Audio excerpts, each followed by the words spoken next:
The Stonehouse Series, The War is Over. Chapter 16.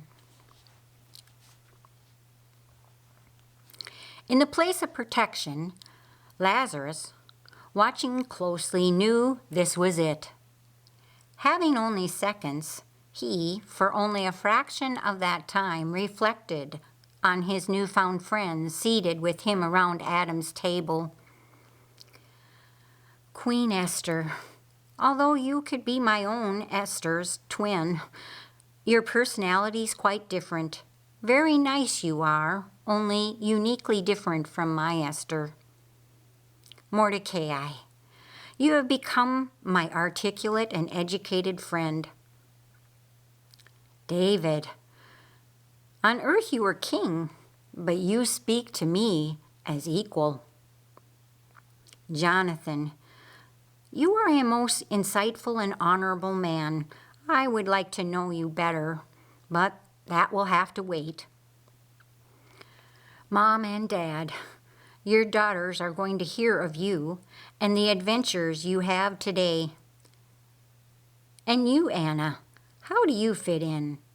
You stand at a distance, bubbling over with excitement. What secrets do you know? Lazarus, come forth!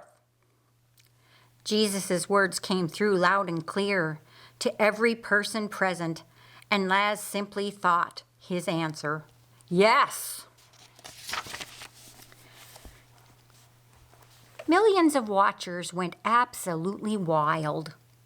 They were shouting, screaming, causing the cavernous expanse of the protected place to shake and quiver.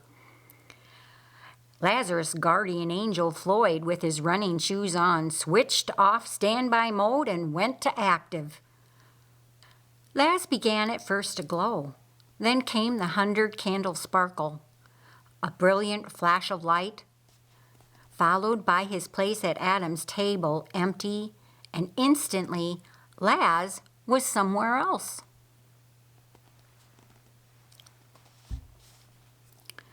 The revitalization of Lazarus' body was instantaneous, and although Emil wondered where the maggots went, what mattered most is that they were no longer there. Ben jerked the head cover off his friend and then grabbed for his elbow, still held captive below the grave cloth wrapping. Emil took hold of the other elbow, and together they brought him up from the cave. And then Martha was there with her arms wrapped around her brother. Lazarus, thank God you are back. Laz was still a little groggy after the re-entry into his earthsuit. Martha? Lazarus buried his face into his sister's wavy black hair and drew in a deep breath of air through her curls.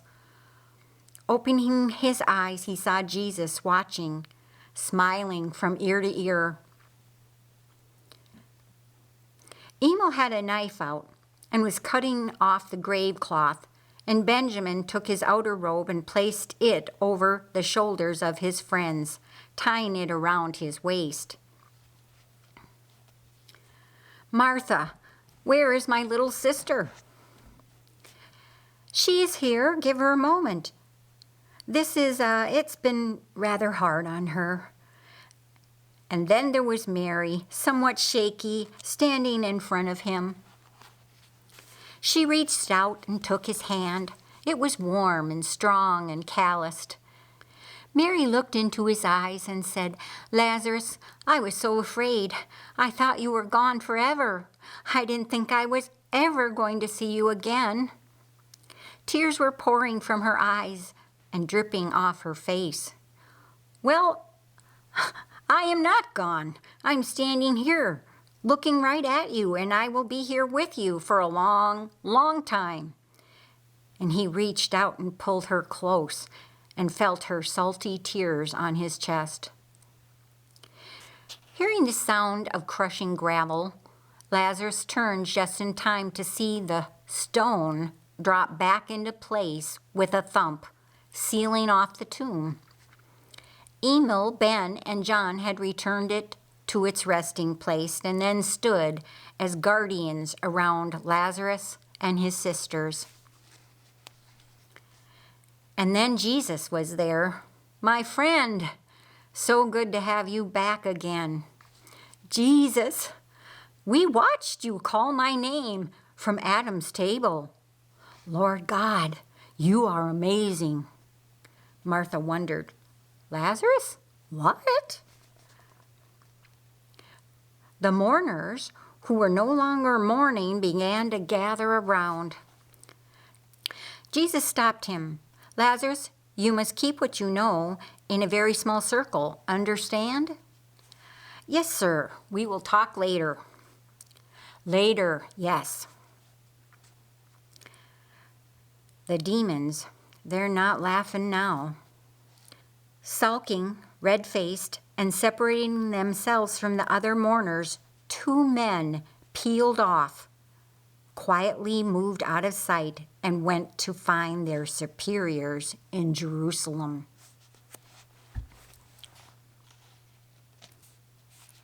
The transition time was easy for Martha. She had expected to see the glory of God, and see it she did. Mary, on the other hand, was still somewhat bewildered, riding on waves of emotion. She took hold of her brother's left arm as they walked back to their home. Every few steps along the way, she would pull his arm up to her nose and sniff it, as if recording a smell to remember. News was spreading fast. The eyewitnesses were charged with the reality of what had transpired. The stinky dead Lazarus raised from the dead. They were following Jesus, Laz, and his sisters back to their house. As each one saw someone they knew, he or she would run out and say, he was dead. His body stunk. And Jesus said, Lazarus, come forth. And Lazarus walked out of the tomb alive. Once more, and with her eyes closed, Mary lifted the left arm of her brother up to her nose and smelled it, drawing in a deep breath through her nostrils. As her eyes opened, her brother asked, Mary, what are you doing? It's the smell, Lazarus. You were dead and now you're alive, and it's the aroma of life, not death. I'm so sorry, Mary, but I don't know what you're talking about. It was my body that died. I was alive, just someplace else. I suppose my body did start to smell bad after being 4 days dead, but that doesn't explain why you keep smelling my arm. After your body died and we prepared it for the grave, we smeared it with spikenard oil. Then after Jesus said, Lazarus, come forth, there was a breath of air that came with those words, and it carried the smell.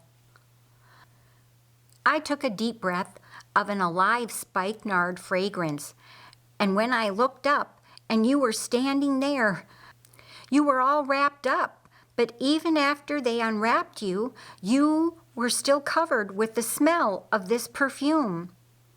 It's such a beautiful scent. It's a smell of life and hope, and I'm so glad that you're back here with us. I love you so much, Lazarus. Lazarus wrapped his arms around his little sister and spun her in a circle, her feet lifting from the ground. Here we are, Mary, Martha. God is always good, and we have it made forever. Mary squealed like a little girl, Lazarus, and then she started laughing, spinning in his arms. You are going to make me dizzy. My brother, ah! Slowly spinning slower, gently, Laz set her down, but not letting her go, only to keep her from falling. She was kind of wobbly.